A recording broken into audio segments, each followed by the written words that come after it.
Hello everyone, we're going to go over the different options in pool settings. This is right after you create a pool. This will be the page you come to select the settings you'd like for your Squares pool. The first one we'll go over is number sets. You have the option to select 1, 2, or 4 number sets for the game. If you choose 1, you will your players will have the same set of numbers for the entire game. So those numbers won't change. Once they're drawn, that's what you're stuck with for the entire 4 quarters of the game. 2 sets is kind of the same idea, but you'll get a new set of numbers each half. So the first and second quarter, depending on how many winners you set up, will have the numbers for the first and second quarter. Then the third and fourth quarter will change to different numbers. And then 4, as you might guess, would be a different number set for each quarter of the game. This is obviously referring to football.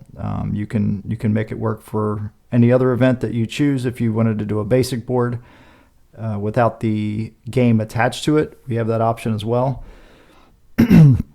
But those are the options: 1, 2, or 4. And let me bring those pictures into pane here. So this is your typical board with 1 number set. So as you can see, each row and column has 1 number per box, 1 for one team and 1 for the other. And if we go to the 2 set, as you can see, you'll have 2 numbers vertically and horizontally per box.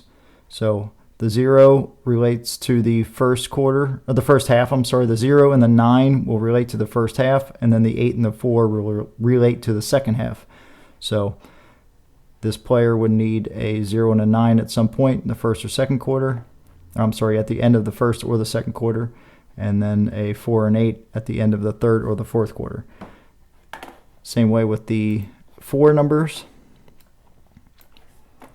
Now we've got a different number for each quarter as notated here.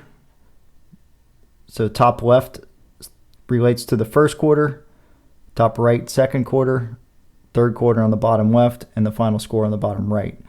And for all the pools on Premier, the final score would include overtime. So if your game goes into overtime, it would just be the final score. And the end of regulation would not be considered on our scoring formats. You could set that up yourself off to the side.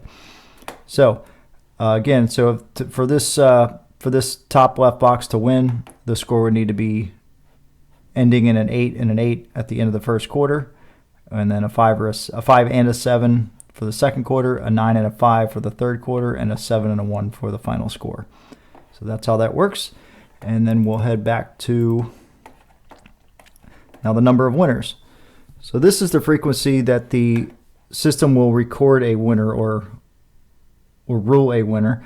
If you just select 1, there's going to be 1 winner for the final score, so 1 box for the entire game would win. 2 would be first half final score, or the final score of the first half, and then the final score of the game. 4 winners would refer to a winner at the end of each quarter.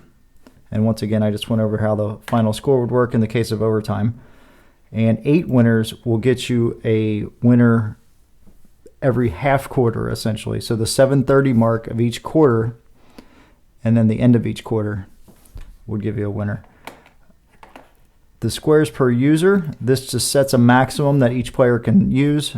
It's got to be an integer, so it can be anywhere from 1 to 100. Obviously, if one player selected 100 squares, you wouldn't have very much fun in a pool, but you can do whatever you want here. You can change this later. So if you want to set it low for now, say you want to set it to 4, and then you're having trouble getting the board filled up, you can go ahead and you can come back into settings. In the commissioner menu, which is here, just hit settings, and it can bring you right back to this page. And you can adjust this at a later time if you want to say it, if you got 4, it doesn't fill up, you want to give everybody a couple extra squares, move it to 6, and you got a new maximum. For approval to join, on Premier Sports Pools, we have open inviting. So players who are in the pool can invite from this link here. It is not protected under the commissioner menu, which is only the commissioner will see. All players will see this menu bar here. Now in an invite, all players can invite. So if you want to protect your pool from random players that you're not personally inviting or that you do not want to join your pool, you need to leave this option here, commissioner approval needed to join. At that point, anyone who attempts to join your pool, you will be notified, and then you will either approve or decline that new member. If you do without commissioner approval, any player who enters with the pool password, no matter how they got it, whether it be, typically it's going to be from a pool member. Outside members do not have your pool ID or password, so they would have to get it from a pool member. But this will allow anyone with that password to join your pool. And then commissioner written rules. Any extra notes to the players you'd like to put in, or any other added rules that you have for your pool, feel free to write them here. And then when you send out any invites, they will be in here, or people visit the rules page, they will see this here. So once you're done with all this, just hit save and you'll be done, and you'll be ready to move on to make picks. You can edit your pool name or password as well. It's not something I'd recommend doing after you started getting players to sign up, because it could be fairly confusing, but it is possible. You can do it if you'd like. And once you're all set up, just hit the save button and you'll move on to make picks. Good luck, guys.